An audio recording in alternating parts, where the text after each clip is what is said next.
All right, Nick Tomaino, thanks for joining us for the Decrypt interview. What's up? Good to be here, Dan. How are you? I'm great, and I thought we could start this way. A little bit of a mea culpa. I want to tell all the viewers, back in 2018, you were DMing me trying to tell me all about crypto art and NFTs, and this is the story you should be following. And there's a lot going on in crypto. There was the ICO era, there was the investment boom, and prices were doing what they were. And man, I just didn't quite fully see it. And now, 2021, I mean, it's huge. The NFT boom is huge, and you were among the earliest to it. That's right. I forgot about that, but yeah, you didn't see it for a while, but I'm guessing now you see it a little bit. Oh, I see it. I mean, it's pretty hard not to see. Let's drill down with that because, obviously from my perch at Decrypt, I'm often talking to people who are still crypto skeptics. And, I see more of a willingness to get it and learn than ever before. But the NFT boom in particular has, I think, been hard for non-crypto people to wrap their heads around. And you go through the same kind of process. I'm sure you've gone through it with any skeptical friends of trying to wrap their minds around digital art and understanding that it could have this kind of value behind it. Are you still, facing that hurdle sometimes when you're talking to people? And how do you explain why it makes sense and why some of the price surges that we've seen for certain collections make sense? Yeah, for sure. I mean, I think even though, NFTs have gone mainstream, it's still early, and it's still true that most people in the world don't really understand what's going on. So I think, for me, when talking to skeptics, what I talk about is this idea of value being equal to belief. Like the institutional kind of establishment over the past 100 years basically has said what makes something valuable, right? A stock has cash flows, or a house has the ability for you to live in it and use it.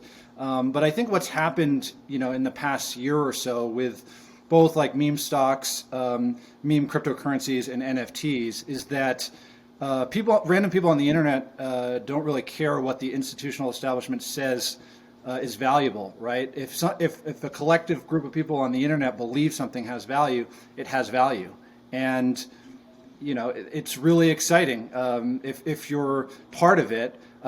If you are still someone that's looking for kind of these institutional signals to tell you what has value, you're probably not understanding it. But I just encourage people to, go on OpenSea, hop on Discord, and kind of immerse themselves in what's going on. It's a lot of fun, and I think the genie is out of the bottle, and we are in a world where belief equals value. I say the same thing to folks that trying something out is what will finally show you how it works. And it's great. Sometimes even just as simple as showing someone blockchain.info, you see that light bulb go off, or showing someone how to send Bitcoin or ETH to a friend, and then they kind of get it. But there's also still a lot of friction in the space. I had a friend reach out to me the other day who's not a crypto person, but is interested. And he said, I want to buy my first NFT. And it's not necessarily so easy. I mean, I need to buy some ETH on an exchange, send it to a wallet. Do you think that there's still a long ways to go in terms of reducing that friction for regular folks? Oh, absolutely. Look, I mean, anyone that wants to get involved in NFTs right now, right? You need to buy ETH on Coinbase, send it to your MetaMask wallet, connect to OpenSea with your MetaMask wallet, and then, buy an NFT, right? It's not a easy experience. Part of that is what makes it fun, though. You have to have a certain level of like curiosity in playing a game and figuring it out, and that I think there's an element of that makes it more interesting and fun in a lot of ways. And for many years, people have been looking for this like silver bullet of a increase in improvement in user experience, and it hasn't really come. But more and more people around the world are just becoming more curious and interested in playing the game, and that's really what I encourage people to do. Is like there might not ever be this silver bullet. It's like it's really hard to balance a lot of the principles of non-custody and decentralization with UX. And there's been lots of teams that have tried it. We've funded a couple of them over the years, and MetaMask is still the leader, and so that's kind of how I hope. I'm optimistic that there are kind of breakthroughs in UX, and I think over time there would be. But I think if you wait until that, you might miss a lot. And so I encourage people to learn. There's so much you can do to learn about how it works, and it's really not that hard. So I kind of think that people tend to estimate the importance of kind of UX, and I think it's for an average, even normie now, who's curious. I think it's very doable. What is your take on Solana? And maybe the best way to phrase the question is all of the different alternatives to Ethereum that we hear about. So often it's like, ooh, Ethereum challenger. What do you make of the growth of Solana recently? Look, I think it's great. I think one thing about this space that I've learned over the past 10 or so years is that there's always something that comes next, and Ethereum is fantastic, and it's where all the innovation is right now. I think that's going to continue, but there's also going to be things that come next that push the space forward, and even these variants of Ethereum are bringing new people in, and that's great.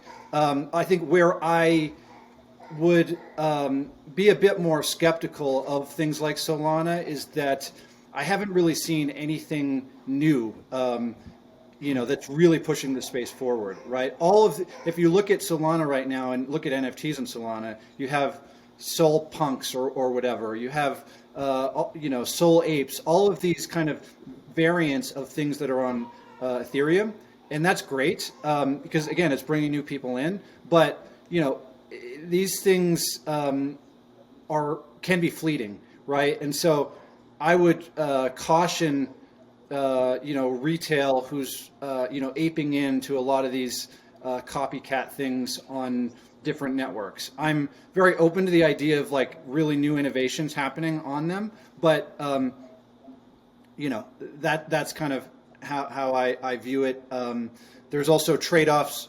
I've talked about this trade-off between UX and centralization, decentralization, and some of these Ethereum variants make somewhat questionable trade-offs. And again, I'm very open to the idea of some of these working in the long run, and we've invested in several of them. But I do think when it comes to things like Solana, when you see so much like noise around something, in the short term, and you don't see any true innovation there, it's it can be a good time to be a bit skeptical. Because you are so big in the NFT world, and most of these NFTs were built on Ethereum, what do you make, Nick, of people who are still Bitcoin maxis, as they're called, Bitcoin maximalists? And they're out there. I mean, there are still people for whom there is only one God, and that God is Bitcoin. And at Decrypt, we cover all of it, and it's sort of surprising to me how anyone can still try to completely write off everything else that is happening outside of Bitcoin. What do you make of that view these days?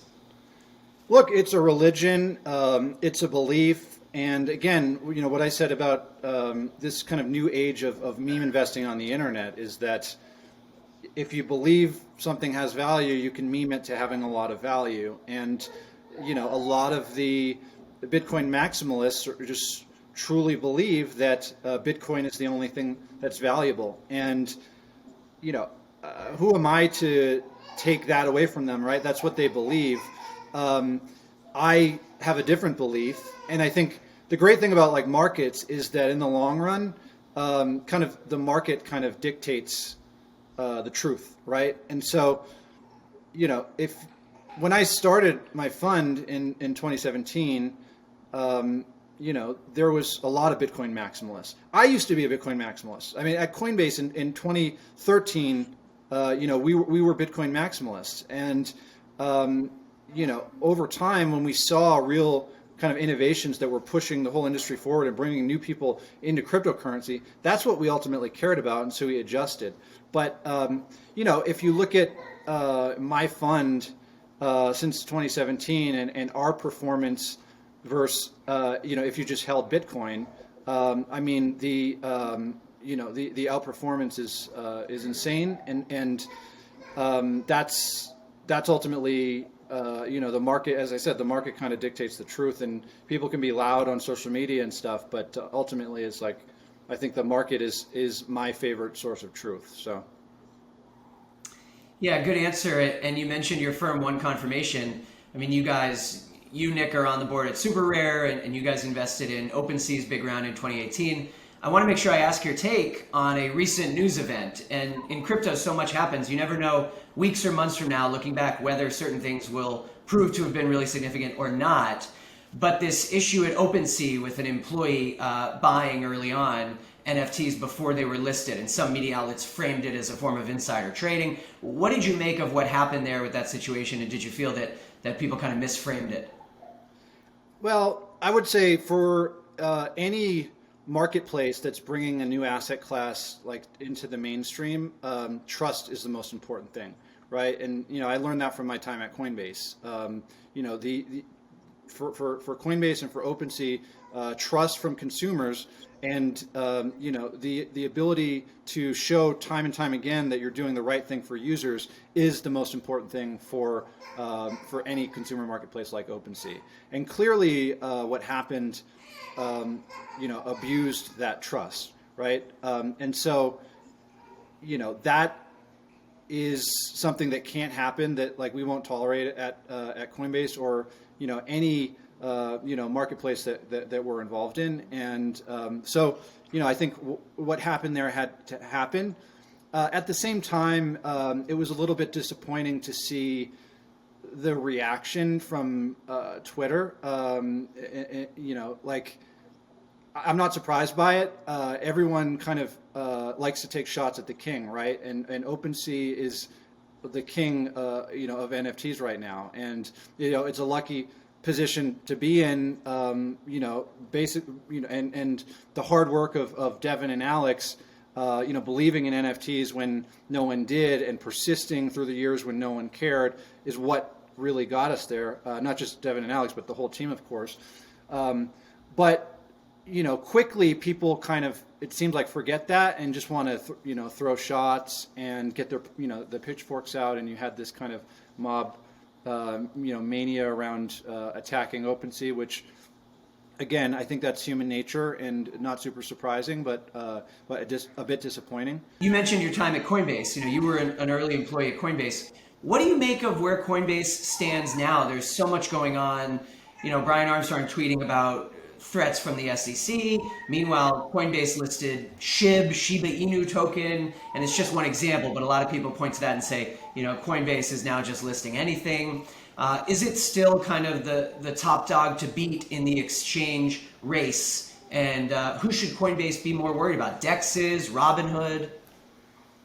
Yeah, I'm pretty far removed from Coinbase now, so I can't say I spend a ton of time thinking about it. I love the bleeding edge of crypto, and that's really what we spend most of our time thinking about. I think Coinbase certainly is still the top dog in terms of centralized exchanges that are bringing crypto to more mainstream users. It is the bridge, right? And I don't think that's going anywhere.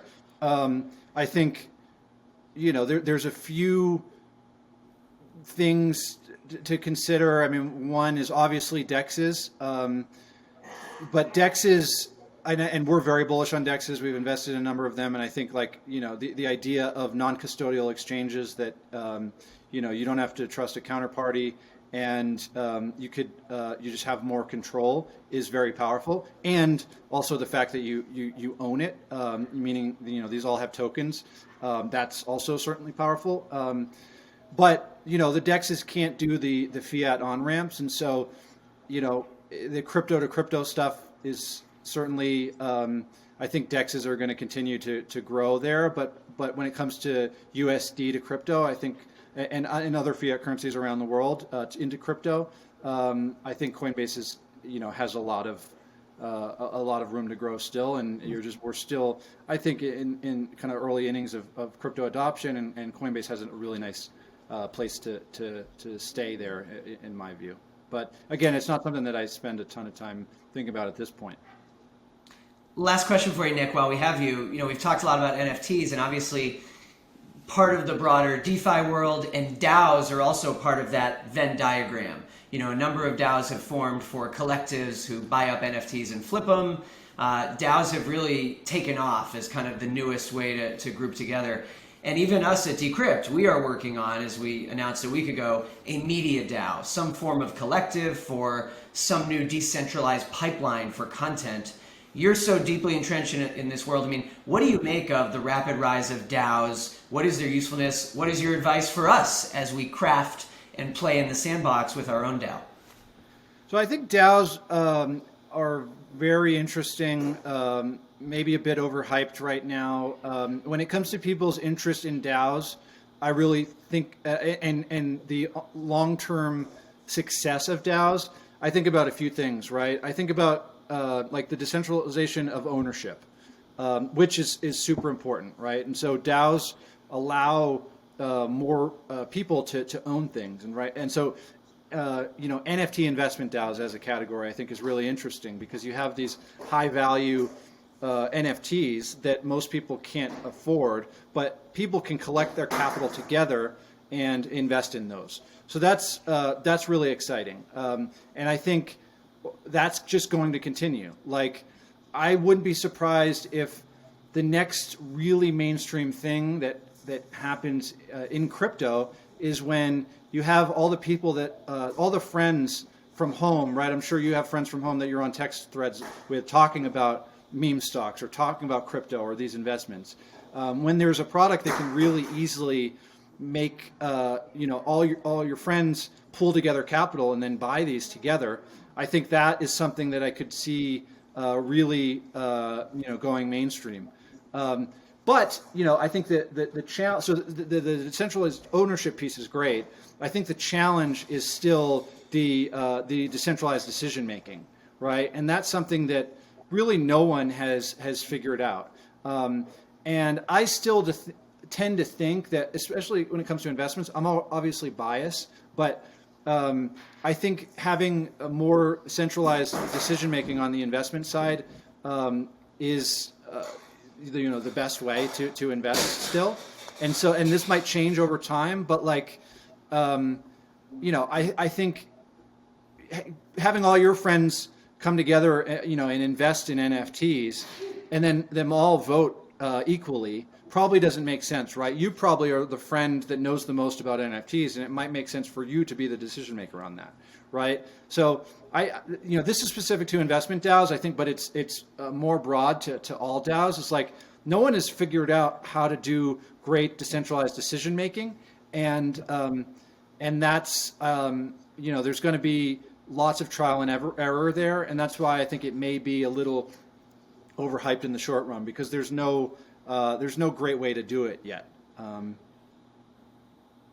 Yeah, I mean, I agree completely. We could do a whole separate segment on crypto's grand ideal of decentralization and how often, A, things that say they're decentralized aren't so decentralized, and B, sometimes you need a little centralization to get things done. But we'll have to leave it there for now. Nick, so great talking to you, and we will interview you at Decrypt again very soon, I hope. All right, cool. Thanks for having me, Dan. See ya.